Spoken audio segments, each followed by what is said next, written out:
Big news from Omega at the Olympics this week. Plenty to talk about today. Today's episode is sponsored by our friends over at Squarespace. More on them later. Omega is finally, seems to be, competing, throwing a watch in the ring, competing with Rolex's no-date Submariner. So today we're going to be talking about the watch itself, the competition over the last decade or so between Omega and Rolex, and finally their release strategy, their new methodology and approach to introducing new watches to the world. So first things first, the watch itself. We've got a black ceramic bezel. We've got a black dial, but with an Omega classic Seamaster wave pattern, which I really do enjoy. We've got white hour markers. So that same classic Rolex, Submariner, kind of neither here nor there, not, particularly colorful, but, versatile and tough and masculine and very divey. This is like the dive watch formula, right? Crown guards, mesh bracelet, which we've seen before from Omega, which I love. I think that that's the real, star of all of this, because Omega has to ask itself, and they clearly have, if we're going to produce a Rolex Submariner no-date competitor, why would someone buy ours over theirs? And it, I think, essentially boils down to three answers. Number one, you can actually get it, right? Getting a no-date Submariner is, while not impossible, it's probably one of the more gettable watches in the Rolex catalog. Still kind of difficult. Number two, the Rolex no-date Submariner comes in at $9,100, whereas the Omega Seamasters come in at $5,900. So there is, $3,200 price difference, which is certainly very significant. And actually, the price difference represents half of the cost of the Omega Seamaster. So those are two, certainly, those are different things. But those two can be easily overcome, I think, relatively speaking, right? I think that a lot of people, if you want an Omega, for a lot of people that are getting into this world, if you want an Omega, that probably means that would really, of course, you would love a Rolex, but you need to get over the hurdles of availability and that extra price. But when it comes to the availability, maybe folks are open to waiting. When it comes to price, while the difference is significant when you're talking about percentages, to a lot of people that are dropping, $6,000 on a watch, $9,000 doesn't seem maybe as wild of a jump as 1 to 3 or 1 to 4, right? I mean, those $3,000 maybe don't mean as much, right? For a lifetime purchase, a purchase that you're going to keep for a lifetime. I could see someone, justifying that extra money, right? Not to mention the Rolex comes with it, right? Opportunity to appreciate, whereas the Omega, generally speaking, will have some depreciation. But the big thing, and I think that where Omega really hit it here, where Omega gives the world something to chew on, something to actually pick the side of the Seamaster over the Rolex, that isn't price or availability. The real value point, I think, is the bracelet. I think that people far and wide will look at these watches and say, oh my God, the Omega is it's special, man. Like, it just feels different. It feels interesting. I don't know how many different words they'll use, but what they'll essentially be getting at is that it doesn't feel generic, which the Rolex Submariner can. Not only because it's been produced and hardly changed for 70 years, but even moreover, that it's been copied so many times. There are so many Rolex Submariner derivative watches in the world, and Omega is not doing that. Omega is making something that, while of course a competitor, of course a no-date Submariner comp, it's different. Its case is different enough, but its bracelet is completely different. The way that it wears is completely different. I don't think that ambassadors are going to sell watches the way that design changes like this will, that choices like this will, experiential choices like this will. This is these bracelets, if you touch these mesh bracelets, they're amazing, right? They're amazing. They're so comfortable. They're elegant. The watch, like the Royal Oak, right? Like the original Tinted Designs, balances toughness with comfort and elegance. That's what these mesh bracelets do. That's why I love Omega's choice to actually seem to be rolling out with this. We've criticized Omega bracelets like Grand Seiko many, many occasions, and I think that they're making a really good decision here. I think this is the right move. Today's episode is sponsored by our friends over at Squarespace. I certainly wouldn't be sitting here before you today on YouTube had it not been for Squarespace, because the only reason I was on YouTube ever was because I was building a retail funnel. I was building an audience of people and pushing them toward my my website so that they could buy watches. I had a dream to build a big vintage watch company, but I didn't have the budget to build a website that could support that. I didn't have the budget or the personal knowledge on how to code and build a website that was beautiful and functional. And I tried some competitors and it was a disaster, incredibly disheartening. And before I found Squarespace and used Squarespace by a referral, actually. And that was when it all changed. That was when everything started clicking.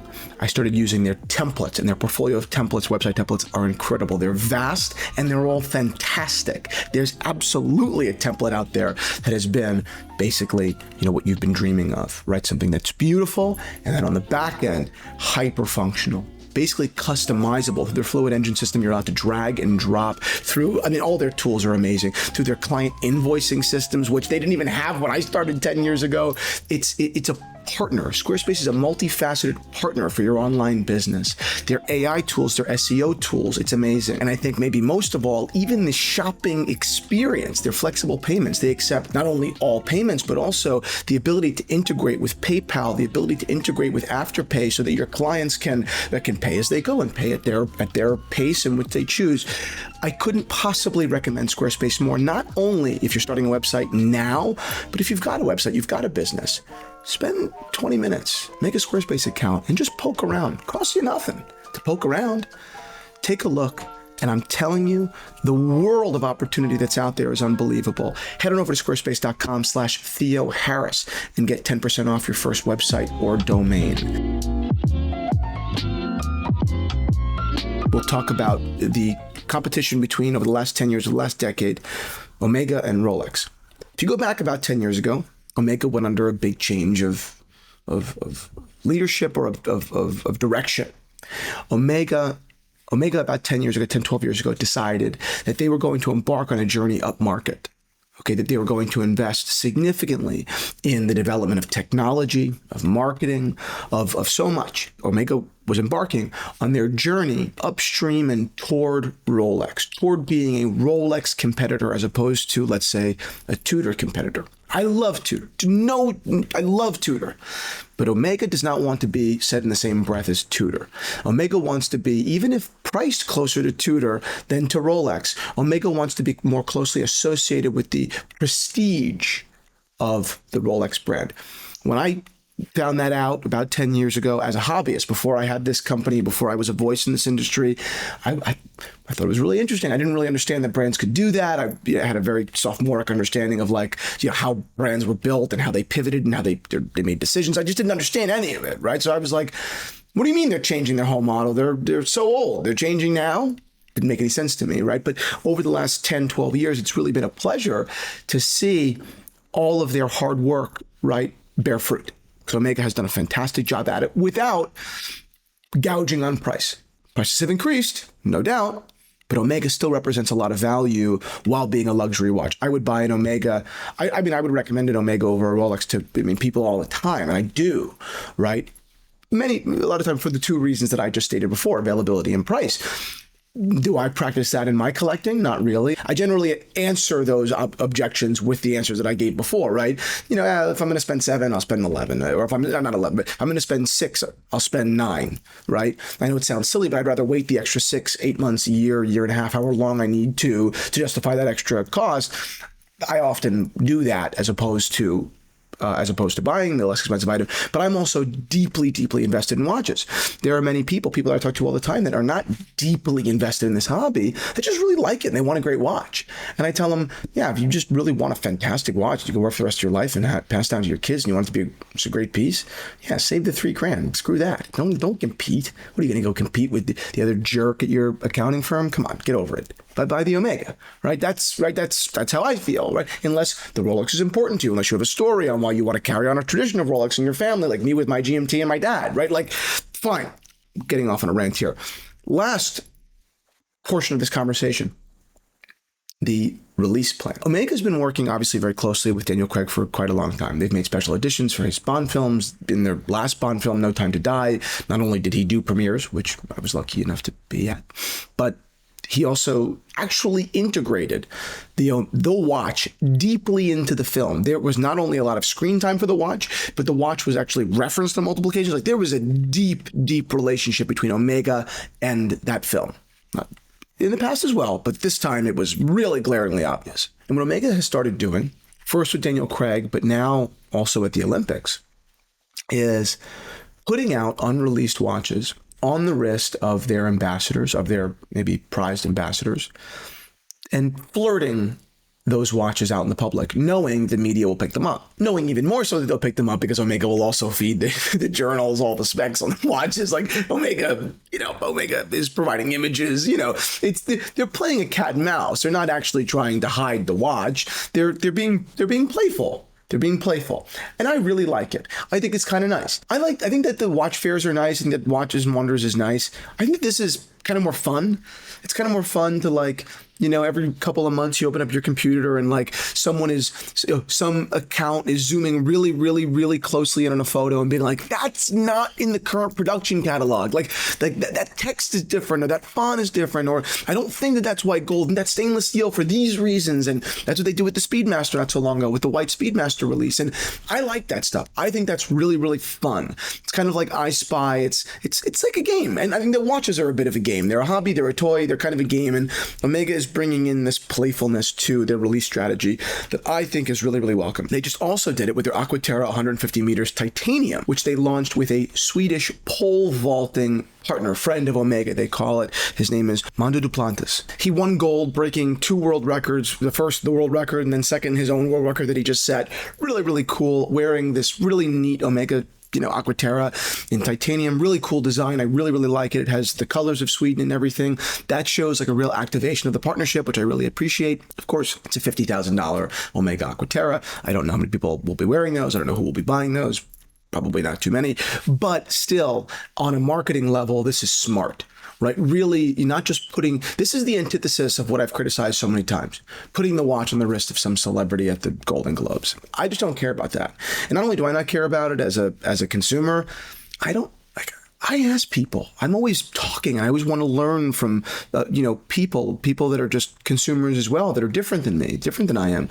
And I ask them, does that matter to you? Does that, nobody cares. Nobody cares. In fact, the people, a lot of people think that must be very expensive, getting the watch on the wrist of these people. So they're like, I don't know, is all this kind of bullshit marketing?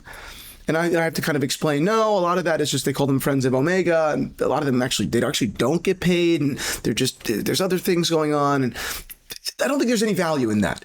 It's kind of lazy. It's kind of, it seems contrived. I think contrived is the right word. When Omega puts the watch on the wrist of some stupid fucking celebrity, it feels contrived. I don't think anyone's buying it. But this is awesome. Whether you're going to buy the watch or not doesn't matter. But it does make you more likely to speak favorably, think favorably about Omega. And of course, maybe even buy an Omega. Or step down when you are speaking about Omega and thinking about Omega favorably, essentially, right, being an advocate for the brand on the street. When people ask, you're getting the recommendation. When people ask, you're giving a positive, report. You're giving a positive reaction, making them more likely to go and buy the watch. Think about that, right? Like, if I've never actually bought a new Omega, but if I bought one from Omega, it's going to make no difference in their P&L. Forget about the O'Hares. Forget about this. Imagine if I was just the local guy that liked watches. I ask you all out there. How many times, as the guy that likes watches in your office or in your friend group, how many times have people asked you what they should buy? Think about the amount of money that you have essentially guided into the watch industry. Again, I can never give you that answer as Theo and Harris because we're extracting that because I can't extract that. But if I could just look at friends and family and colleagues, right? Like outside of Theo and Harris, I don't know, definitely dozens. I've definitely sold dozens of watches as kind of just an enthusiast, right, to people. How many times have I recommended Omega? I can't even imagine how many times. Omega gets that, right? I think Omega really understands that they need to create advocates, right? Because before buying a watch, the general consumer journey is, let me call my buddy. He loves this stuff. Let me call him. And if the buddy hits on it, no bueno, not going to be good. But if the buddy says, oh man, that watch is awesome. Like, I love that watch. It's done. You need an emotional cosigner, right? That's what you need. And that's what they get. I think they're doing a great job. Omega, very well done. I will recommend your no date Submariner alternative over the no date Submariner a million times, especially on that bracelet, maybe only on that bracelet. But there you go. Hope everyone enjoyed this episode. Get out of here.